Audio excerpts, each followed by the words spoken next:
நோக்கம் உங்களுக்கு பாஜகவை குற்றம் சொல்வது மட்டும்தான் என்று ராகவன் சொல்கிறார். நோக்கம் அது மட்டும்தானா திரு தாப்பாண்டியன்?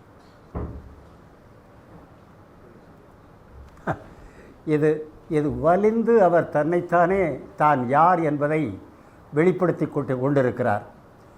ஒன்றை தெளிவாக யோசிக்க வேண்டும்.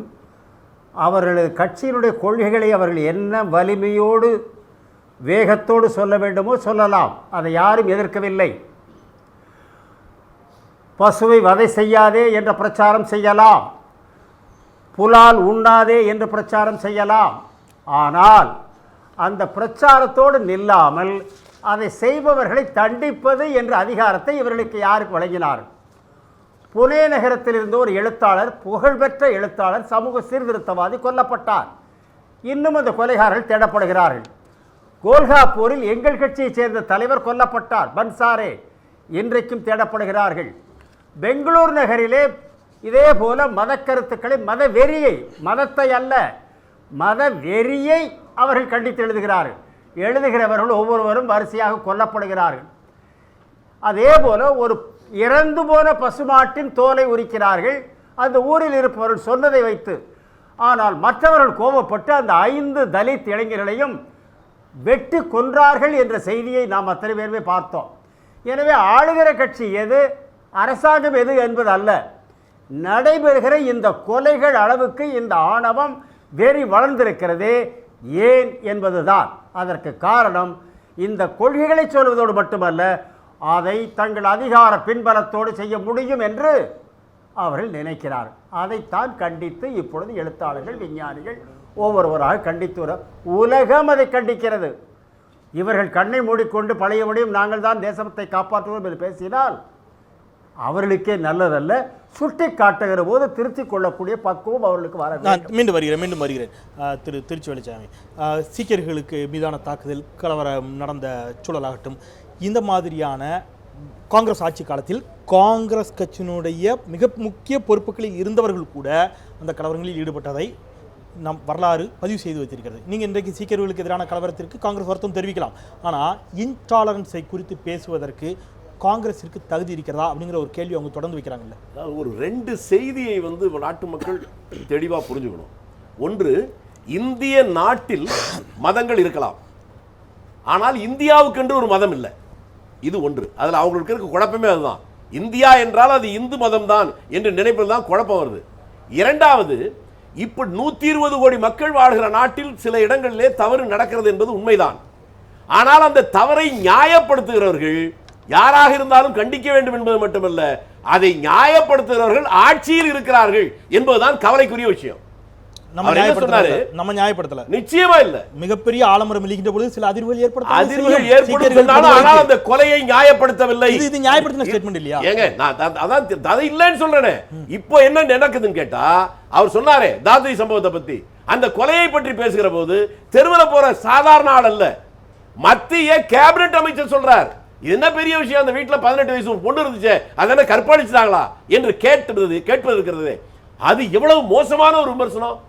அந்த கேபினட் அமைச்சரை பொறுப்பான அந்த பிரதமர் அவரை கண்டித்தாரா, அல்லது உடனடியாக அவரை நீக்கி இருக்க வேண்டாமா? ஒரு விளக்கத்தை நான் சொல்லிக்க விரும்புகிறேன். அவர் இப்போ 2 விஷயம் இருக்குங்க, இதை காங்கிரஸ் போட்டு குழப்பிக்கிறாங்க. அந்த தாத்ரி சம்பவம் நடந்த இடத்தினுடைய எம்பிங்கிற அடிப்படையில் தான் மகேஷ் சர்மா அந்த கமெண்டை சொன்னார். ஆஸ் அ யூனியன், அந்த கெப்பாசிட்டி ஆஃப் யூனியன் மினிஸ்டரா சொல்லலை. அப்படி என்னன்னா, அப்படி சொல்லும்போது அந்த கட்சியினுடைய தலைவர் சொல்லல, அமித்ஷா அவங்களை கூப்பிட்டு கண்டிச்சிட்டாரு.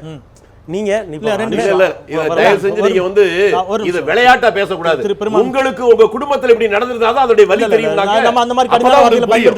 மகேஷ் சர்மா கேபினட் அமைச்சரா இல்லையா? இல்ல, 2 அமைச்சரா அதை சொல்வது 2 விஷயம். அதை கண்டிக்க வேணாமா?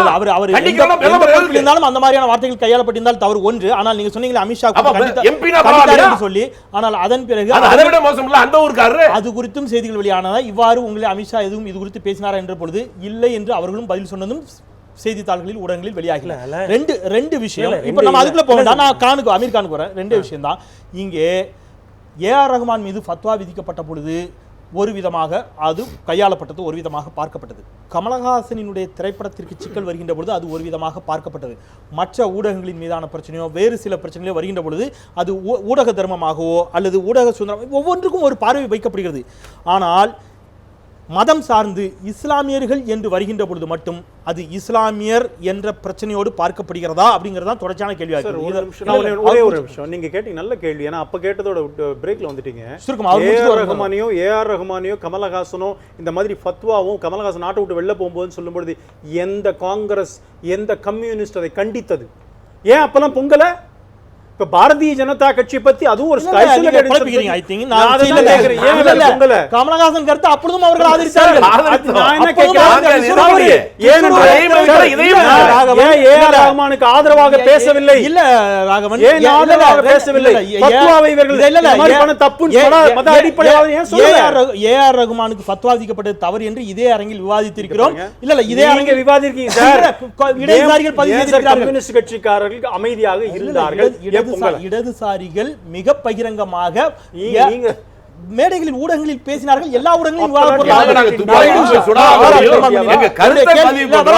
திருமணி இது மதம் சார்ந்த பார்வையோடு மட்டுமே பார்க்கப்படாது. ஏன் நான் திருப்பி இந்த கேள்வி வைக்கிறேன்? அவர்கிட்ட கேட்ட கேள்வி இல்ல, ஏன்னா ஏன் பாகிஸ்தான் செல்லுங்கள் என்ற வார்த்தை தொடர்ந்து கையாளப்படுகிறதுங்கிற ஒரு கேள்வி வைக்கப்படுது. இல்ல ஏன் இலங்கையை பேசல, ஏன் சீனாவை பேசல, ஏன் ரஷ்யாவை பேசலங்கிற கேள்வி வைக்கப்படுகின்ற இதற்குள் என்ன ஒரு நோக்கம் இருக்கிறது அப்படிங்கிற ஒரு கேள்வி வருது. இல்ல என்னன்னா இந்த இஷ்யூவோட இந்த இனவாதம் அல்லது மதவாதம் இதனுடைய அடிப்படையை நாம் பார்க்க வேண்டியதாக இருக்குது. இப்போ ஒரு இனவாதமோ அல்லது மதவாதமோ நாம் பேசுகிற பொழுது நியூமெரிக்கல் ஸ்ட்ரென்த் அப்படிங்கிறது ஒரு விஷயம் இருக்குது. ரெண்டாவது வந்து பார்த்திங்கன்னா நம்ம எப்படி இந்த ஐடியா ஆஃப் இந்தியா எப்படி உருவாச்சுன்னு ஒன்று பார்க்கணும். இப்போ இவங்க நான் முன்னமே சொன்னேன், இது தேசிய கட்சி, எனக்கு இன்னமும் தேசிய கட்சிகள் அதை பயன்படுத்துகிறாங்கன்ற குற்றச்சாட்டை நான் ஒரு புறம் வைக்கிறேன். இன்னொரு புறம் அதை தாண்டி நான் இந்த விஷயம் எப்படி ஆரிஜினேட் ஆச்சு, ஏன் பாகிஸ்தான் இங்கே வருது அப்படிங்கும்போது நம்ம வந்து உறுதி கொடுத்தோம். ஏன்னா பிரிட்டிஷ் இந்தியாங்கிறது ரெண்டாக உடஞ்ச போது இஸ்லாமியர்களுக்குன்னு அவங்க ஒரு நாடு அங்கே கொடுக்குறாங்க. இப்போ அங்கே இருக்கக்கூடிய டான் பத்திரிகையாக இருக்கட்டும், முஸ்லீம் லீக் அங்கே போனதாக இருக்கட்டும், அவங்க ஒரு இஸ்லாமிக் கண்ட்ரியா.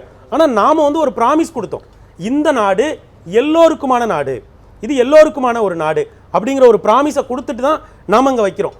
அப்படி பார்க்குற பொழுது இப்போது இந்த தன்னுடைய மதத்தை கமலஹாசன் முன்னிறுத்தாமல் இருக்கலாம், ஆனாலும் அவர் ஒரு மெஜாரிட்டியை சார்ந்தவர்.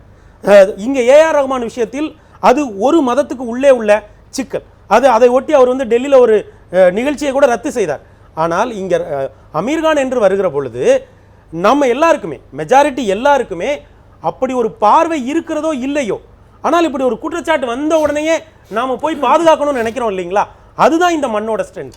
நிச்சயமா அந்த இடத்துல நீங்கள் சரியாகவே ஒரு பாயிண்டை சுட்டி காட்டிருக்கீங்கன்னு நினைக்கிறேன். அந்த இடத்துலேருந்து விவாதத்தை அடுத்த கட்டத்திற்கு நகர்த்தலாம். ஒரு சிறிய இடைவெளிக்கு பிறகு ஏஆர் ரஹ்மானுக்கு ஆதரவாகவும் அல்லது இன்றைக்கு அமீர்கானுக்கு ஆதரவாகவும் எழுகின்ற குரல்களும் பெரும்பான்மை இந்து சமூகத்திலிருந்து தான் வருகின்றன. அவர்கள் காங்கிரஸ் கட்சியை சேர்ந்தவர்களாக இருக்கலாம், இன்னப்புற கட்சிகளை சேர்ந்தவர்களாக இருக்கலாம், இடதுசாரிகளாக இருக்கலாம், ஆனால் அவர்களும் இந்துக்கள் தான். இதுதான் இந்த நாட்டினுடைய சகிப்புத்தன்மையினுடைய அடையாளம் என்ற கருத்தையோடு பெரும்பான்மையின் ஒரு வாதத்தை வைத்திருக்கார். அதிலிருந்தே கூட நாம் அடுத்த கட்டத்திற்கு பயணிக்கலாம் ஒரு சிறிய இடைவேளைக்கு பிறகு.